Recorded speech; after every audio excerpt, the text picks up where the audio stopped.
Hi, in this episode I want to try and explain how LCDs work. I was recently taking apart and cleaning my handheld, Ghostcatcher by Grandstand, and I thought it would be interesting to mention how the screen works.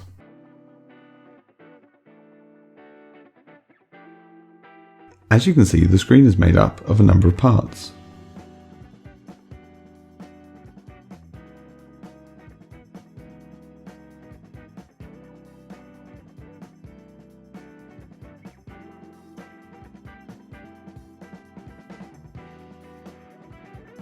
So quickly going through in order, there's a spacer, a polarizing film, a liquid crystal pane, another polarizing film, another spacer, and the background image. Here's a close look at the LCD pane. It looks completely clear, and it has contacts running across the top and the bottom, though at a certain angle you can just about make out parts of the game. And here's the polarizing film.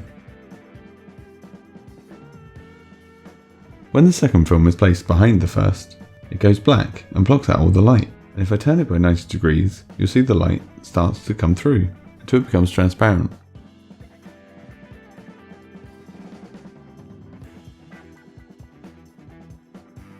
When held in front of the background image, as it would be in the game,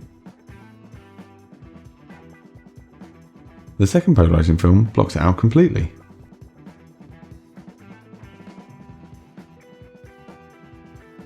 So what's going on? How do we see the background when playing? To understand how this all works, we first need to understand about light. Light is made up of waves, and in light produced from nearly every natural or artificial source, these waves are orientated in every plane.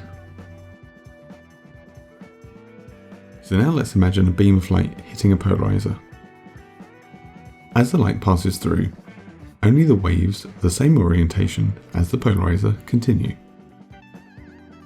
And if you place another polarizer of the same orientation in its path, then the light continues. Yet, if the polarizer is at 90 degrees to the original, then the light is stopped. So that explains how polarizers work, but how does that go to help explain how an LCD works? Liquid crystal has a very special property, that they obey the pneumatic field effect. This means that when polarized light passes through, it causes it to twist, so the outputted light is at a different orientation. Yet, if you were to apply a small voltage across the LCD, then the crystal structure would align to the direction of the current, resulting in no change to the orientation of the light. Putting that with the polarizers, you have the basic principle of how LCDs work. Voltage on, the light is blocked. Voltage off, the light goes through. The screen in the Grandstand game is a reflective LCD, meaning there's no backlight. So to see the image, the light has to pass from the front all the way through and reflect off the back. In this game, the screen has a number of contacts in fixed locations. These are in the shape of the sprites, and they just get turned on and off at the correct times.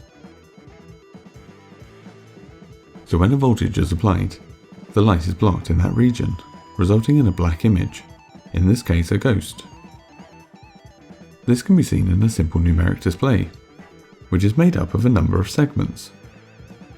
Take a 7-segment display for example. As it goes through each digit, it's just a matter of turning on and off the correct segments.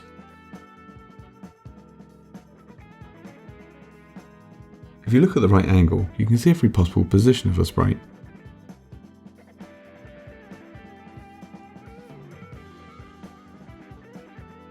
And you can see, as you play through, they just get turned on and off. Obviously by today's standards, the game and the screen are really limited.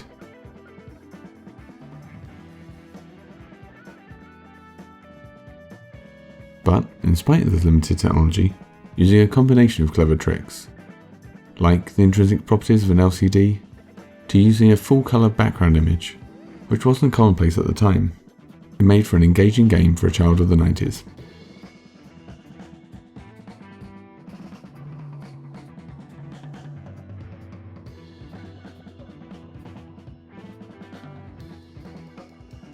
I hope you found it interesting, and if you did, please like and subscribe.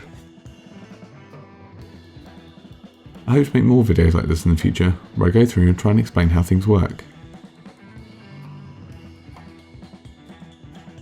And if you'd like to see more of Ghostcatcher, check out my other video where I take the whole thing apart and show it in a lot more detail. Did you have an LCD handheld like this when you were younger? If so, leave a comment, let me know which one. Thanks for watching.